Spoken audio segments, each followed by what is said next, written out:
감사합니다. 오늘 이렇게 여러분과 함께 또 한번 하나님 말씀 나눌 수 있게 되어서 진심으로 감사합니다. 또 기쁘고요. 다음 주 주일부터 우리 함께 예배 드리는 거 아시죠? 드디어 약 10주 정도 지났는데 여러분 청년부 예배가 다음 주 둘째 주 주일부터 시작됩니다. 여러분 기다리셨죠? 저도 기다렸습니다. 오늘 이렇게 영상으로 그러니까 말씀을 나누는 것은 어떤 의미에서 마지막이 될 수 있겠네요. 지금까지 너무 고생 많으셨고요. 또 수고 많으셨습니다. 그래서 우리가 다음 주부터 다시 만나니까 로마서 6장, 7장, 8장 제가 계속 강의해 오지 않았습니까? 8장 말씀은요. 오늘까지 그냥 정리하고 다음에 기회가 되면 로마서 말씀을 조금 더 깊고 심도 있게 살피는 기회를 또 가져볼게요. 오늘은 8장 여기까지 마무리하고 우리 다음 주에는 또 다른 말씀으로 우리 하나님께서 주시는 은혜를 나누었으면 좋겠습니다. 오늘 본문 말씀은요. 로마서 8장 1절에서 4절까지 말씀을 볼 텐데요. 로마서 8장 1절에서 4절 말씀을 우리 한번 같이 읽어보도록 하겠습니다. 같이 한번 읽어볼게요. 시작! 그러므로 이제 그리스도 예수 안에 있는 자에게는 결코 정죄함이 없나니 이는 그리스도 예수 안에 있는 생명의 성령의 법이 죄와 사망의 법에서 너를 해방하였습니다. 율법이 육신으로 말미암아 연약하여 할 수 없는 그것을 하나님은 하시나니 곧 죄로 말미암아 자기 아들을 죄 있는 육신의 모양으로 보내어 육신의 죄를 정하사 육신을 따르지 않고 그 영을 따라 행하는 우리에게 율법의 요구가 이루어지게 하려 하심이니라. 아멘. 오늘 저는 로마서 8장 1절에서 4절 말씀을 통해서 하나님은 하실 수 있습니다 라는 말씀의 제목을 가지고 하나님의 말씀, 하나님의 은혜를 나누기 소망합니다. 많이 꼬이네요.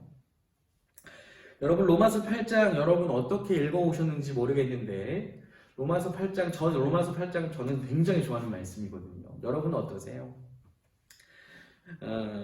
로마서 8장은요. 성령 하나님과 그분 안에서의 신자의 삶을 다루는 본문이라고 하면 딱 정리가 될 것 같아요. 로마서 8장에만 성령이라는 단어가 총 19번이나 등장하거든요. 굉장히 놀라운 횟수죠. 1장, 7장, 그러니까 로마서 1장에서 7장까지는 성령이라는 단어가 약 3번밖에 나오지 않는 것을 볼 때 비율적으로 보더라도 로마서 8장이 말하고자 하는 메시지가 분명하다는 것이죠. 그러나 우리가 6장, 7장을 천천히 조금 살펴보았던 사람이라면 8장부터 성령에 관하여 말씀이 나오는 것이 이상하지 않을 거라 생각할 거예요. 따라서 오늘요, 저는 성령 안에서의 새로운 삶, 그 본문이 소개하는 성령 하나님 안에서 새로운 삶에 관하여 오늘 본문을 통해 하나님의 말씀을 또 은혜를 나누기를 소망합니다.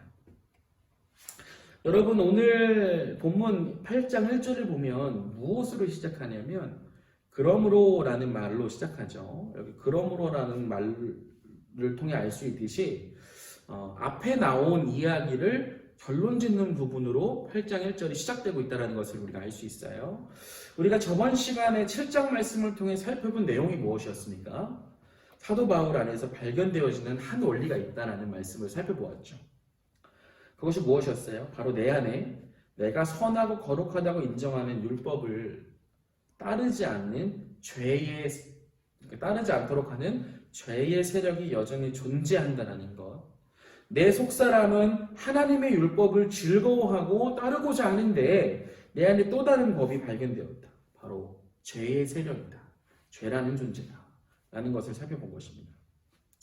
그 죄가 나로 하여금 죄의 법으로 나를 사로잡아 간다라는 말씀을 살펴본 것이죠.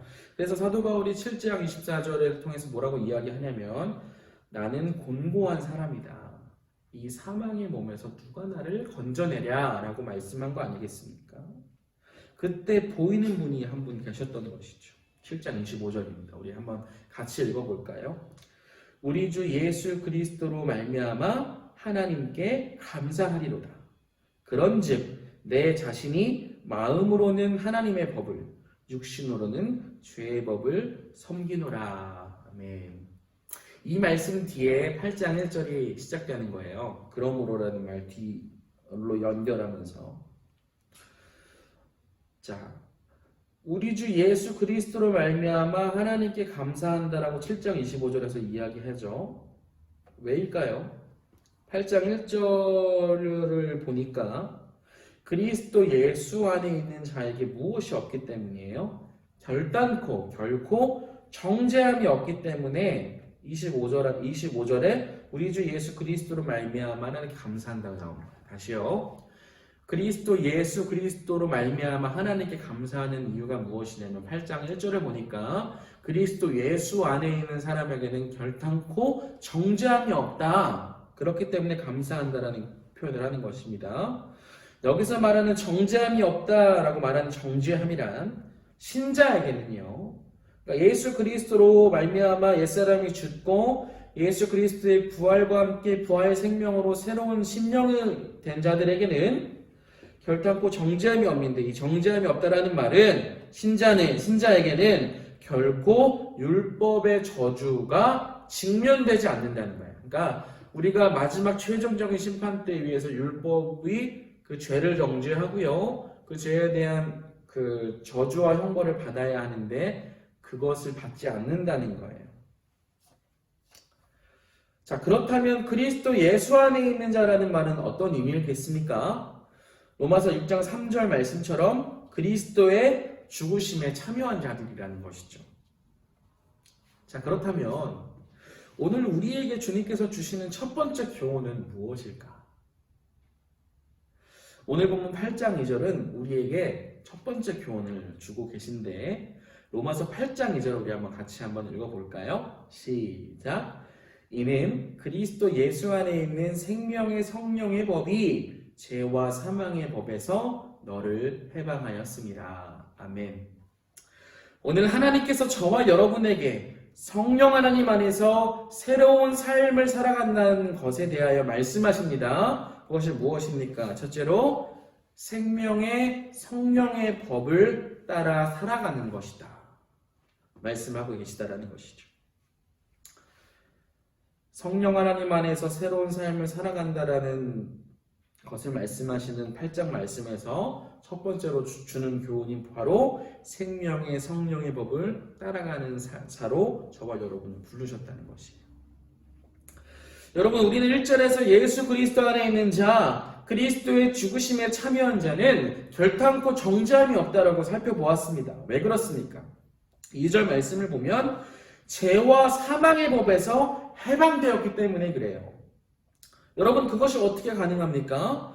그리스도 예수 안에 있는 자는 이제 생명의 성령의 법을 따라 살아가는 자이기 때문에 그렇습니다. 생명의 성령의 법을 따른다는 것은 무엇을 의미합니까? 생명에 이르게 하는 능력이 있는 성령 하나님이 계시는데 그분을 따른다는 것을 의미해요. 이와 반대로 죄와 사망의 법은 우리를 어디로 이끕니까?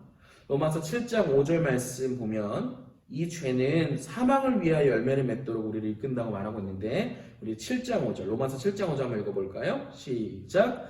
우리가 육신에 있을 때에는 율법으로 말미암는 죄의 정욕이 우리 지체 중에 역사하여 우리로 사망을 위하여 열매를 맺게 하였더니. 아멘. 자, 그런데 예수 그리스도 안에서 생명의 성령의 법을 받은 저와 여러분에게는 죄의 권세에서 우리를 해방하시기 위해 계속하여 권세를 베풀고 계시는 성령 하나님이 계신다라는 말씀을 8장 2절을 통해서 주고 있다라는 거예요. 죄는 사망을 위하여 열매 맺도록 우리를 이끌어요. 근데 생명의 성령의 법을 받은 저와 여러분, 즉 그리스도 예수 안에 있는 생명의 성령의 법을 받은 저와 여러분은 죄와 사망의 법에서 해방되었다라는 거예요. 아멘. 그래서 저와 여러분, 예수 그리스도 안에 있는 자들은 이제 생명의 성령의 법을 따라 살아가는 자라는 것입니다. 믿으십니까? 성령 하나님께서 끊임없이 생명에 이르게 하는 능력을 베푸신다는 것입니다. 사랑하는 청년 여러분, 이 일을 누가 시작하셨습니까? 바로 성부, 성자, 성령 하나님께서 시작하셨다는 것이죠. 믿으십니까? 그리고 그 시작하신 일을 완성하실 것이라는 것을 우리는 믿어야 될 줄 믿습니다. 오늘 본문 8장 3절을 보세요. 우리 한번 같이 한번 읽어볼까요? 8장 3절 시작. 율법이 육신으로 말미암아 연약하여 할 수 없는 그것을 하나님은 하시나니 곧 죄로 말미암아 자기 아들을 죄 있는 육신의 모양으로 보내어 육신의 죄를 정하사. 아멘. 3절은 율법이 할 수 없는 그것을 누가 하신대요? 하나님이 하신대요. 그렇게 말씀하고 있죠. 하나님이 율법이 할 수 없는 일을 하신다라는 것입니다. 무엇을 하셨다는 것입니까? 곧 육신 안에 있는 죄를 심판하는 일을 하셨다는 거예요. 죄의 세력을 심판하셨다는 거예요. 하나님이요. 율법은 우리의 육신의 본성이 약해서 우리를 죄의 세력으로부터 구할 수 없었는데도 불구하고 그것을 하나님은 하셨다는 것이에요. 어떻게 그렇게 하셨습니까? 3절 하반절을 보니 자기 아들을 죄 있는 육신의 모양으로 보냈다고 말하고 있지 않습니까? 그렇게 함으로 우리 육신의 죄를 아들에게, 즉 예수님에게 담당시키셨다라는 거예요. 아멘. 그러므로 말미암아 이제 생명의 성령의 법을 따르는 삶, 즉 성령 하나님께서 공급하시는 생명과 권세를 누리는 삶이 되었다라는 것입니다. 저와 여러분이요. 믿으십니까? 이 사실을 분명히 알고 누리는 저와 여러분이 되어야 하는 것입니다. 여러분 이 사실을 꼭 기억하시길 부탁드릴게요. 이제 예수 그리스도 안에서 우리는 생명의 성령의 법을 얻은 자이다. 이제 죄와 사망의 법이 요구하는 사망이 아닌 성령 하나님이 주시는 생명과 그 생명의 열매를 맺도록 하시는 도우심, 권능, 그것을 받고 누리는 자가 되었다는 사실을 기억하시는 저와 여러분이 되시기를 우리 주 예수 그리스도의 이름으로 축복드립니다. 우리는 지금까지 성령 하나님 안에서 새로운 삶을 살아가는 자들은 생명의 성령의 법을 따라 살아가는 자라는 사실, 그 사실을 지금 살펴보고 있는 것이죠.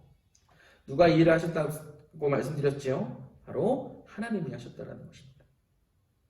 그렇다면 생명의 성령의 법을 따라 살아가는 자들에게 어떤 일이 일어날까요? 오늘 본문은 우리에게 무엇을 가르쳐 줄까요? 로마서 8장 4절입니다. 같이 한번 읽어보죠.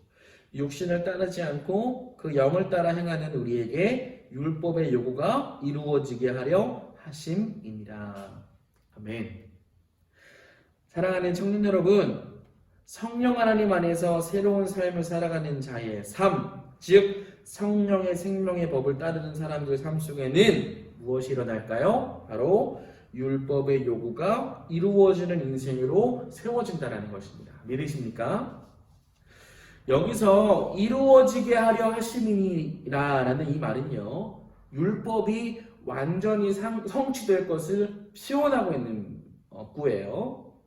즉 우리의 삶의 목표는 하나님의 율법이 요구하는 완전함에 도달하는 것인데 이것을 성령 하나님의 권능과 다스림 안에서 하나님이 이루어 가시겠다는 말씀을 하고 있는 것입니다. 아멘. 하나님께서는 율법을 선한 것으로 우리에게 주셨죠. 분명히 율법은 선한 길, 생명의 길을 우리에게 제시합니다. 그런데 우리 안에 있는 이 죄의 세력이 우리의 마음 안에서 탐심을 일으켜 율법을 지렛대 삼아 율법의 뜻과 반대되는 길로 우리를 인도하는 것을 보면서 곤고한 자라는 것을 직면하잖아요. 우리가 사도 바울처럼. 그러나 그럴 때 주님은 우리에게 분명히 말씀하십니다. 율법이 너희의 죄를 심판하는 것이 아니라 율법은 죄를 드러내는 것이다. 따라서 율법의 행위로 하나님 앞에서 이롭다 여길 육체가 하나도 없다. 그렇다면 우리는 어떻게 하나님 앞에서 산자가 되는 것이냐? 바로 그 산자가 되도록 하나님이 하셨다는 것입니다. 여러분 기억하십시오. 예수 그리스도를 믿는다라는 것은 예수님과 함께 연합되었다라는 것입니다. 예수님과 함께 연합되었다라는 것은 7장에서 살펴본 것처럼 예전에는 율법과 연합되어서 율법이 정죄하는 죄의 형벌과 저주 안에 묶였던 우리 옛사람이었죠. 그것이 죽었어요. 누가 죽을 때? 예수님이 십자가에서 못 박혀 죽으실 때. 그래서 우리가 갈라디아서 2장 20절의 말씀을 통해서 예수님이 십자가에 못 박혀 죽으실 때 우리도 같이 죽었다고 믿는 거 아닙니까? 우리의 죄를 로마서 8장 3절의 말씀처럼 하나님이 율법이 세력을 심판하신 것이 아니라 죄로 말미암아 그러니까 하나님의 아들이신 예수님이 우리와 같이 육신의 모양으로 사람으로 오셔서 우리의 죄를 담당하셔서 죽으신 거예요. 이 사실을 믿는 저와 여러분 되셔야 되는 것이죠. 죽기만 하셨습니까? 부활하셨죠. 새로운 심령, 하나님 앞에서 산 자로 우리를 세워주셨죠. 그런 자들에게 성령 하나님이 그 안에 내주하시는데, 거하시는데, 앞으로 우리가 예수님이 완성하실 그 하나님의 나라, 그 완성하실 나라에 이제 완전히 들어가고 입성할 때까지 성령 하나님께서 우리를 그냥 내버려 두지 않으신다는 거예요. 하나님의 율법의 요구, 즉 율법이 요구하는 완전한 모습으로 이루어질 때까지 성령 하나님께서 계속 권세로, 능력으로, 권능으로 우리를 붙잡고 인도하시고 끌고 가신다는 것이죠. 그래서 율법의 요구가 이루어지는 존재로 내가 너를 만들어낼 것이다. 하나님은 하실 것이다. 하실 수 있다. 이미 하셨기 때문에 그 약속을 완전히 이루어내실 것이다. 기독교의 신앙의 유체가 여기 있는 것입니다. 여러분, 복음이라는 것은 하나님이 하신 것을 믿고 받아들이는 거예요. 내가 열심히 무언가를 이룬다라는 개념으로 접근하는 것이 아닙니다. 왜요? 우리의 열심은 한계가 있어요. 그 열심으로 하는 나에게 이 육신의 죽을 몸이 있기 때문에 끊임없이 죄의 세력 가운데 우리가 좌지우지 될 수 있다는 것이죠. 그럴 때 우리는 어떻게 해야 됩니까? 로마서 8장 5절의 말씀 보세요. 육신을 따르는 자는 육신의 일을, 영을 따르는 자는 영의 일을 생각하나니. 로마서 8장 6절 같이 있습니다. 육신의 생각은 사망이요 영의 생각은 생명과 평안입니다. 성령 하나님의 권능과 능력을 의지하여서 하나님 나를 도와주십시오. 율법의 요구가 이루어진 인생이 되어질 수 있도록 주님 은혜를 베풀어 달라고 기도하며 나아갈 때 성령께서 능히 도우신다는 것이죠. 이 사실을 믿는 것이 바로 저와 여러분의 신앙의 중심에 있어야 된다는 것입니다. 하나님이 하셨다. 우리는 할 수 없었는데, 아니 우리는 한 번도 제대로 된 요청을 한 적이 없는데 하나님은 하셨다. 이것이 기독교 신앙의 기초요, 기본이요, 중심이요, 마지막까지 붙잡고 가야 될 복음의 정수인 것입니다. 사랑하는 청년 여러분, 부탁드립니다. 우리가 하나님 앞에서 열심히 살아가는 거 중요하죠. 또 열매로 증명되죠. 그런데 여러분 자꾸 착각하시면 안 되는 게 우리의 열심, 우리의 행위, 우리의 열매는 예수 그리스도 안에 있을 때 맺힌다라는 것. 예수 그리스도 안에서 생명의 성령의 법을 따라가는 자들에게, 즉 생명의 성령이신 그분의 권능을 힘입어 살아갈 때 율법의 요구가 이루어지는 인생으로 세워진다라는 것을 기억하시고 말씀을 붙잡고 여러 연약함과 죄의 문제가 드러났을 때 주님께 도움을 구하십시오. 주님이 우리를 구원하셨던 것처럼 우리의 구원이 완성될 때까지 끝까지 함께 하실 것입니다. 이 사실을 믿고 살아가시는 저와 여러분 되시길 우리 주 예수님의 이름으로 축복드리겠습니다. 오늘은 제가 마지막으로 기도할게요. 우리 다 같이 한번 기도할까요? 기도하죠. 하나님, 우리는 하나님께 값없는 은혜를 받았는데 우리가 자꾸 우리의 수준으로 하나님께서 주신 은혜를 판단할 때가 많습니다. 우리의 연약한 육신 때문이고 우리의 연약한 기준 때문에 그렇습니다. 그러나 오늘 말씀을 통하여 로마서 말씀을 정리해 볼 때에 우리가 한 것이 아니라 하나님이 하셨다라는 사실을 우리가 다시 한번 직면합니다.